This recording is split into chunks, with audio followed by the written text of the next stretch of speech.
ಶಿಡ್ಲಘಟ್ಟದಲ್ಲಿ ನಡೆಯಲಿರುವಂಥ 134ನೇ ಅಂಬೇಡ್ಕರ್ ಜಯಂತಿ ಭವನದ ನಿವೇಶನದ ಗುದ್ದಲಿ ಪೂಜೆಗೆ ವೇದಿಕೆಯನ್ನು ಪರಿಶೀಲಿಸುತ್ತಿರುವ ಜನಪ್ರಿಯ ಶಾಸಕರಾದ BN ರವಿಕುಮಾರ್ ಅವರು ನಾಳೆ 12 ಗಂಟೆಗೆ ಉಪಸ್ಥಿತರಿರುವಂತಹ ಉಸ್ತುವಾರಿ ಸಚಿವರಾದಂಥ MC ಸುಧಾಕರ್ ಅವರ ಜೊತೆ ಸಂಸದರಾದ ಮಲ್ಲೇಶ್ ಬಾಬುರವರು ಸಹ ಈ ಕಾರ್ಯಕ್ರಮದಲ್ಲಿ ಉಪಸ್ಥಿತರಿರ್ತಾರೆ. ಅಧ್ಯಕ್ಷತೆಯನ್ನು ಶಾಸಕ BN ರವಿಕುಮಾರ್ ವಹಿಸಿರುವುದರಿಂದ ತುಂಬ ಅಚ್ಚುಕಟ್ಟಾಗಿ ಬರಬೇಕು ಈ ಕಾರ್ಯಕ್ರಮ ಅನ್ನೋ ಒಂದು ನಿಟ್ಟಿನಲ್ಲಿ ತುಂಬ ಪರಿಶೀಲನೆ ಮಾಡ್ತಾ ಇದ್ದಾರೆ. ಯಾವ ಥರ ಇರಬೇಕು, ಊಟದ ವ್ಯವಸ್ಥೆ ಎಲ್ಲಿರಬೇಕು, ಆರ್ಗನೈಸ್ ಹೆಂಗೆ ಮಾಡಬೇಕು, ಅಲ್ಲಿ ನೋಡಬೇಕು.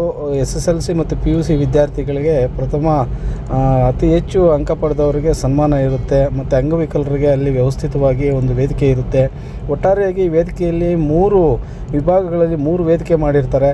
ಸುಮಾರು 5,000 to 6,000 ಜನ ಈ ಒಂದು ಕಾರ್ಯಕ್ರಮದಲ್ಲಿ ಪಾಲ್ಗೊಳ್ಳೋ ನಿರೀಕ್ಷೆ ಇದೆ. ಆಸನಗಳು ಸಹ ಅಷ್ಟೇ ಹಾಕಿರ್ತಾರೆ. ಅದಕ್ಕಿಂತ ಹೆಚ್ಚು ಮೆರವಣಿಗೆಯಲ್ಲಿ ಸುಮಾರು 10,000 ಜನ ಸೇರ್ಬೋದು ಅಂತೇಳಿ ಅಂದಾಜಿಸಲಾಗಿದೆ. ಪ್ರವಾಸಿ ಮಂದಿರದಲ್ಲಿ ಈ ಕಾರ್ಯಕ್ರಮಕ್ಕೆ ಬರುವಂತಹ ಎಲ್ಲರಿಗೂ ಊಟದ ವ್ಯವಸ್ಥೆ ಸಿದ್ಧತೆಗೊಂಡಿರುತ್ತದೆ. ಪ್ರಪ್ರಥಮ ಬಾರಿಗೆ 30-40 ವರ್ಷಗಳ ದಲಿತರ ಅಂಬೇಡ್ಕರ್ ಅನುಯಾಯಿಗಳ ಹೋರಾಟಕ್ಕೆ ಸಂದ ಜಯ ಅಂತ ಹೇಳ್ಬೋದು. ಇವತ್ತು ಅತಿ ಹೆಚ್ಚು ಜನಸಂಖ್ಯೆಯಲ್ಲಿ ಭಾಗವಹಿಸಿ ಅಂಬೇಡ್ಕರ್ ಭವನ ಗುದ್ದಲಿ ಪೂಜೆಗೆ ಪಾಲ್ಗೊಳ್ಬೇಕಂತೇಳಿ ಸಹ ಶಾಸಕರು ಒಂದು ಮನವಿ ಮಾಡಿರ್ತಾರೆ. ಅದರ ನಿಟ್ಟಿನಲ್ಲಿ ನಾಳೆ 9-10 ಗಂಟೆಗೆಲ್ಲ ಶಿಡ್ಲಘಟ್ಟ ನಗರಕ್ಕೆ ನೀವೆಲ್ಲ ಹಾಜರಾದರೆ ಮುಂದಿನ ಮೆರವಣಿಗೆಯಲ್ಲಿ ಪಾಲ್ಗೊಂಡು 12 ಗಂಟೆ ಸಮಯಕ್ಕೆ ಗುದ್ದಲಿ ಪೂಜೆ ಇರೋದರಿಂದ ಸಮಸ್ತ ಶಿಡ್ಲಘಟ್ಟ ಅಂಬೇಡ್ಕರ್ ಅಭಿಮಾನಿಗಳು ಈ ಒಂದು ಕಾರ್ಯಕ್ರಮದ ಜಯಂತ್ಯೋತ್ಸವ ಹುಟ್ಟುಹಬ್ಬಕ್ಕೆ ಬರಬೇಕಂತೇಳಿ ಮೊನ್ನೆ ಶಾಸಕರಾದಂಥ BN ರವಿಕುಮಾರ್ ಅವರ ವಿಶೇಷ ಮನವಿಯಾಗಿದೆ. ಎಲ್ಲರಿಗೂ ನಮಸ್ಕಾರ. ದಿನಾಂಕ 14/4/2025 ನಮ್ಮ ಶಿಡ್ಲಘಟ್ಟ ಕ್ಷೇತ್ರದಲ್ಲಿ ಡಾಕ್ಟರ್ ಬಾಬಾ ಸಾಹೇಬ್ ಅಂಬೇಡ್ಕರ್ ಅವರ 134ನೇ ಜಯಂತ್ಯೋತ್ಸವ ಮತ್ತು ಬಾಬು ಜಗಜೀವನ್ ರಾಮ್ರವರ 118 ಜಯಂತ್ಯೋತ್ಸವನ ಕಾರ್ಯಕ್ರಮವನ್ನು ಇಡೀ ಕ್ಷೇತ್ರದಲ್ಲಿರ್ತಕ್ಕಂಥ ಎಲ್ಲ ಮುಖಂಡರು ಪಕ್ಷಾತೀತವಾಗಿ ಈಗ ಒಂದು ಕಾರ್ಯಕ್ರಮವನ್ನು ಡಾಕ್ಟರ್ ಬಾಬಾ ಸಾಹೇಬ್ ಅಂಬೇಡ್ಕರ್ ಅವರ ಭವನವನ್ನು ಇವತ್ತು ನಾಳೆ ನಮ್ಮ ಚಿಕ್ಕಬಳ್ಳಾಪುರ ಜಿಲ್ಲೆ ಉಸ್ತುವಾರಿ ಸಚಿವರು ಮತ್ತು ಈ ಒಂದು ಕೋಲಾರ ಲೋಕಸಭಾ ಸಂಸದರಾದಂಥ ಮಲ್ಲೇಶಣ್ಣ ಅವರು ಇವರೆಲ್ಲರ ಸಮ್ಮುಖದಲ್ಲಿ ಇವತ್ತು ಅಂಬೇಡ್ಕರ್ ಭವನ ಗುದ್ದಲಿ ಪೂಜೆಯನ್ನು ಇವತ್ತು ನಾವು ಹಮ್ಮಿಕೊಂಡಿದ್ದೀರಿ. ಈ ಒಂದು ಕಾರ್ಯಕ್ರಮಕ್ಕೆ ಈ ಕ್ಷೇತ್ರದ ಪಕ್ಷಾತೀತವಾಗಿ ಹೆಚ್ಚಿನ ಜನಸಂಖ್ಯೆಯನ್ನು ಈ ಕಾರ್ಯಕ್ರಮದಲ್ಲಿ ಭಾಗವಹಿಸಿ ಈ ಕಾರ್ಯಕ್ರಮವನ್ನು ಯಶಸ್ವಿಗೊಳಿಸ್ಬೇಕಂತೇಳಿ ತಮ್ಮಲ್ಲಿ ನಾನು ಮನವಿಯನ್ನು ಮಾಡ್ತಾ, ಮುಖ್ಯವಾಗಿ ಇವತ್ತು ಈ ಒಂದು ಕ್ಷೇತ್ರದಲ್ಲಿ ಸುಮಾರು ವರ್ಷಗಳಿಂದ ಸಂಘ ಸಂಸ್ಥೆಗಳವರು ಸಂಘಟನೆಗಳವರು ಭಾಳಷ್ಟು ಹೋರಾಟವನ್ನು ಮಾಡಿ ಅಂಬೇಡ್ಕರ್ ಭವನವನ್ನು ಕಟ್ಟಬೇಕಂತ ಅವರ ಒಂದು ಹೋರಾಟಕ್ಕೆ ಇವತ್ತು ಪ್ರತಿಫಲ ಸಿಕ್ತಂಥ ಒಂದು ಸಂದರ್ಭ.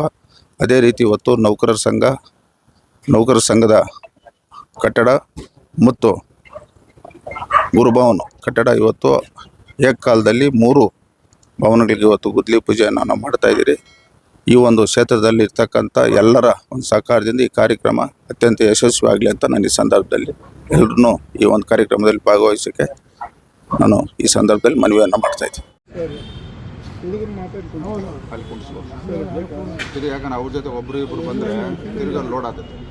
ಅದು ಮೇಂಟೈನ್ ಮಾಡೋಕ್ಕೆ 4 ಜನ ಬಿಡು ಶಿಕ್ಷಕರನ್ನ, ಹತ್ತು ಕಡೆ SLC, ಈ ಕಡೆ ಸೆಕೆಂಡ್ PUC ಅವ್ರ ಪೋಷಕರಿದ್ದರೆ ಅಲ್ಲಿ ಇಷ್ಟು ಅಲ್ಲೇ ಈ ಚೇರ್ ಹೆಚ್ಚು ಹಿಂಗಾಯ್ತು ಒಳಗೆ ಇಟ್ಕೊಂತ ಬಂದವ್ರು ಇಲ್ಲಿ ಕೊಡ್ತಾರ್ದೆ. ಇಲ್ಲಿ ಬಂದು ಇಸ್ಕೊಂಡು ಗೊತ್ತಾಗ ಆಗ್ತೈತೆ ಅಲ್ಲ ಅಮೌಂಟ್ ಕವರ್ ಮಾಡಿ ಚೇರ್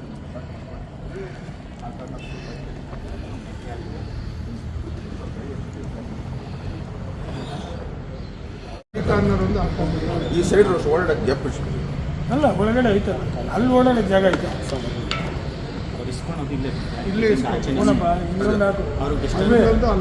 ಇಲ್ಲೊಂದು ಕೌಂಟ್ರ್ ಮಾಡೋ ಮಜ್ಜಿಗೆ ಈ ಕಡೆ ಹತ್ತು ಕಡೆ ಬಂದು ನೀರು ಬೇಕಾ? ಅದ್ರ ಪಕ್ಕದಲ್ಲೇ ನೀರು, ಮಜ್ಜಿಗೆ ಪಕ್ಕದಲ್ಲೇ ನೀರು, ಮಜ್ಜಿಗೆ ಪಕ್ಕದಲ್ಲೇ ಕೇಸರಿಲ್ಲ.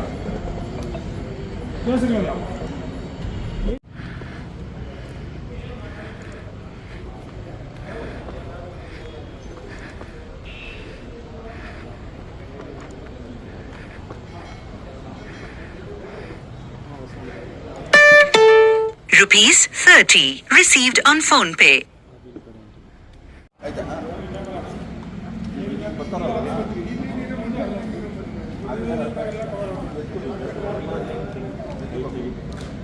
ತೆಗೆದ್ರೆ